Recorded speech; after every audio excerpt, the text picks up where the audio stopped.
Sai Satcharitra Chapter 50. The stories of Kakasaheb Dixit, Shri Tembye Swami, and Balaram Dhurandhar. Chapter 50 of the original Satcharitra has been incorporated in Chapter 39, as it dealt with the same subject matter. Now, Chapter 51 of the Satcharitra has been treated here as Chapter 50.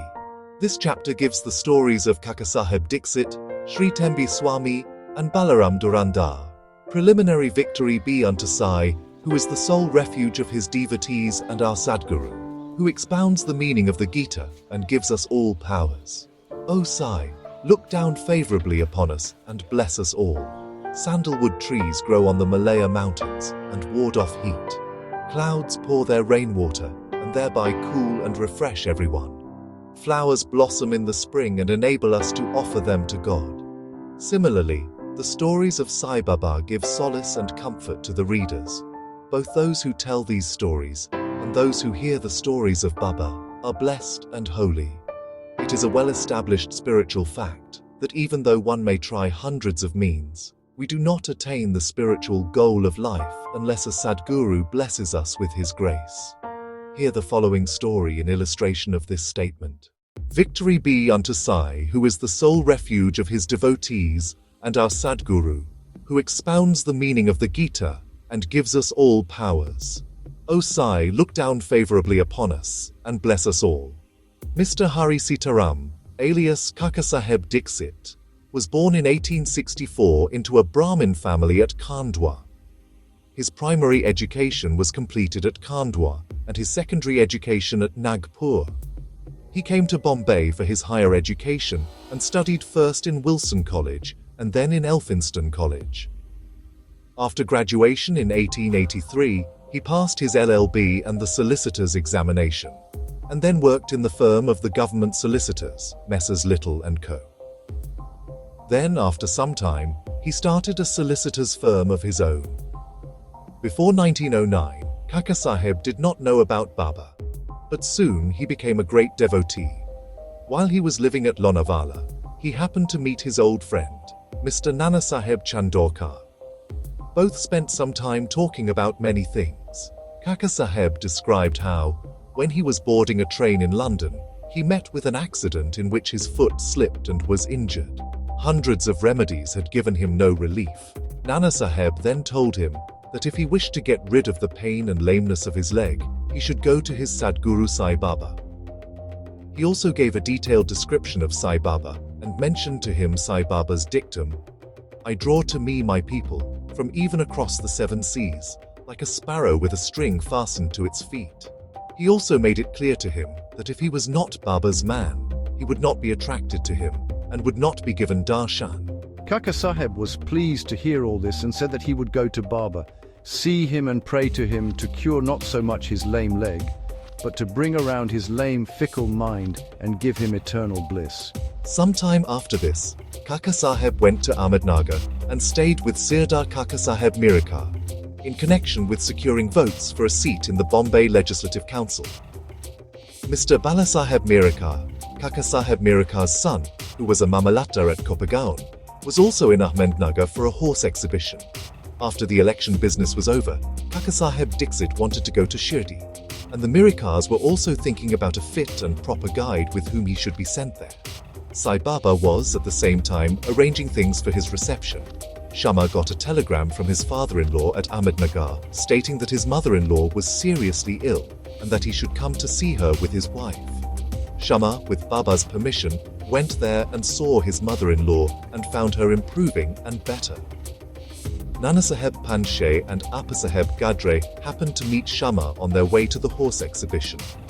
Kakasaheb Dixit and the Mirikars were also informed of Shama's arrival.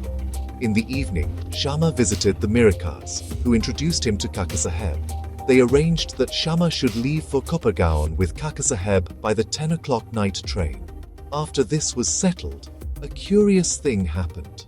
Balasaheb Mirikar removed the cover on Baba's big portrait and showed it to Kakasaheb. Kakasaheb was surprised to see that he, whom he was going to meet at Shirdi, was already there in the form of his portrait to greet him.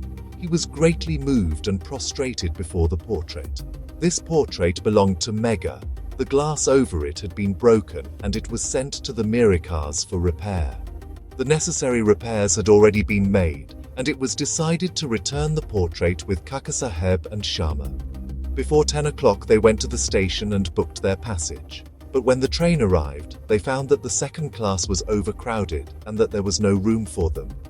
Fortunately, the guard of the train turned out to be an acquaintance of Kakasaheb's, and he put them up in the first class. Thus, they travelled comfortably and alighted at Kopagaon. Their joy knew no bounds when they met there. Nanasaheb Chandorkar, who was also bound for Shirdi. Kakasaheb and Nanasaheb embraced each other, and then after bathing in the sacred Godavari river, they started for Shirdi. After arriving there and receiving Baba's darshan, Kakasaheb's mind was melted, his eyes were full of tears, and he was overflowing with joy. Baba said that he had been waiting for Kakasaheb and had sent Shama to receive him. Kakasaheb then passed many happy years in Baba's company. He built a Wada mansion in Shirdi, which later became his permanent home. The experiences he received from Baba were so profound that it is not possible to relate them all here. The readers are advised to read a special Kakasaheb Dixit edition of the Sri Sai Leela magazine. We close this account with the mention of a fact. Baba had comforted him by saying that in the end he would take him in a Viman, air coach, secure him a happy death. This turned out true. On the 5th of July 1926, he was travelling on a train and talking about Sai Baba. He seemed deeply engrossed in Sai Baba. All of a sudden, he leaned his neck on a fellow traveller's shoulder and breathed his last with no trace of pain or uneasiness. Shri Tembye Swami. This brings us to the next story, which shows how saints love each other with fraternal affection. Once, Shri Vasudevanand Saraswati, known as Shri Tembye Swami, was encamped at Rajamahendri, Andhra, on the banks of the Godavari. He was a devout, orthodox Janani and a yogi bhakta of the god Dattatreya. Mr. Pundalikrao, a pleader from Nanded, Nizam state, went to meet him with some friends. While they were talking to him, the names of Shirdi and Sai Baba were casually mentioned. Hearing Baba's name, the Swami bowed with his hands and taking a coconut, gave it to Pundalikrao. He then said to Pundalikrao, "Offer this to my brother Sai with a bow and request him not to forget me and always love me." He also added that Swamis do not generally bow to other Swamis, but in this case an exception had to be made. Mr. Pundalikrao consented to take the fruit and the message to Baba. The Swami was right in calling Baba a brother, for the Swami, like Baba, maintained a sacred fire day and night in an orthodox fashion.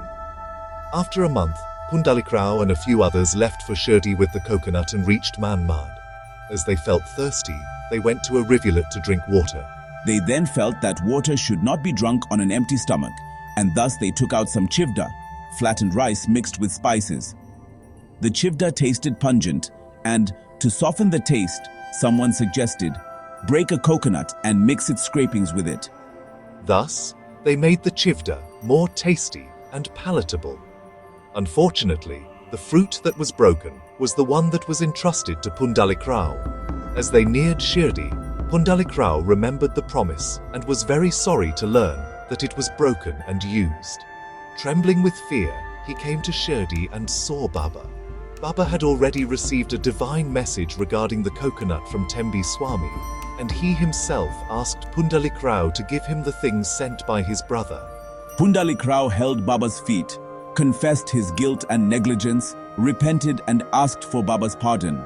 He offered to give another fruit as a substitute, but Baba refused to accept it, saying, the value of that coconut was, by far, many times more than an ordinary one, and that it could not be replaced by another one. Baba also added, now you need not worry yourself anymore about the matter. It was on account of my wish that the coconut was entrusted to you and ultimately broken on the way. Why should you take the responsibility for these actions? Do not entertain the sense of doership in doing good or bad deeds. Remain entirely prideless and egoless in all things, and thus your spiritual progress will be rapid. What a beautiful spiritual lesson. Balaram Dhurandhar, 1878-1925. Mr. Balaram Dhurandhar lived in Bombay. He was an advocate in the Bombay High Court and a former principal of the government law school in Bombay. The whole Dhurandhar family was pious and religious. Mr. Balaram served his community and wrote and published an account of it. He then turned his attention to spiritual and religious matters. He studied the Gita and its commentary, the Jnaneshwari, assiduously, and also studied other philosophical and metaphysical works. He was a devotee of Vishwaroopa of Pandurang and came in contact with Sai Baba in 1912. 6 months prior to this, his brothers Babulji and Vaman Rao came to Shirdi and received Baba's darshan. They returned home and mentioned their sweet experiences to the other family members. Then the whole family decided to see Sai Baba. Just before they arrived in Shirdi, Baba declared openly, "Today, many of the people from my darbar, royal court, are coming." The Dhurandhar brothers were later astonished to hear of Baba's remark from the others, as they had not given any previous intimation of their trip. Everyone prostrated themselves before Baba and sat talking to him. Baba then said to everyone else, "These are the people whom I referred to before," and said to the Dhurandhar brothers, "We have been acquainted with each other for the past 60 generations." All the brothers were meek and modest, and they stood with joined hands, staring at Baba's feet. Tears flowed from their eyes, and they were overcome with emotion. Then they went to their lodging, had their meals, and after resting a little, returned to the masjid. Balaram sat near Baba, massaging his legs. Baba, who was smoking a chilim clay pipe, advanced it towards him and beckoned him to smoke it. Balaram was not accustomed to smoking, yet he accepted the pipe, smoked it with great difficulty, and returned it reverentially with a bow. This was a very auspicious moment for Balaram. He had been suffering from asthma for 6 years, and this smoke completely cured him of the disease. 6 years later, on a particular day, he again had an attack of asthma. This was precisely the time when Baba embarked on his Mahasamadhi. The day they visited was a Thursday, and the Dhurandhar brothers had the good fortune of witnessing the Chavadi procession. Balaram saw the luster of Pandurang, his beloved deity, on Baba's face during that procession, and again the next morning during the Kakadarti. Mr. Balaram Dhurandhar wrote, in Marathi, the life of the Saint Tukaram, but did not survive to see its publication. It was later published by his brothers in 1928. In a short note on Balaram's life, given in the beginning of the book, the above account of Balaram's visit has been fully corroborated therein. Bow to Sri Sai, peace be to all.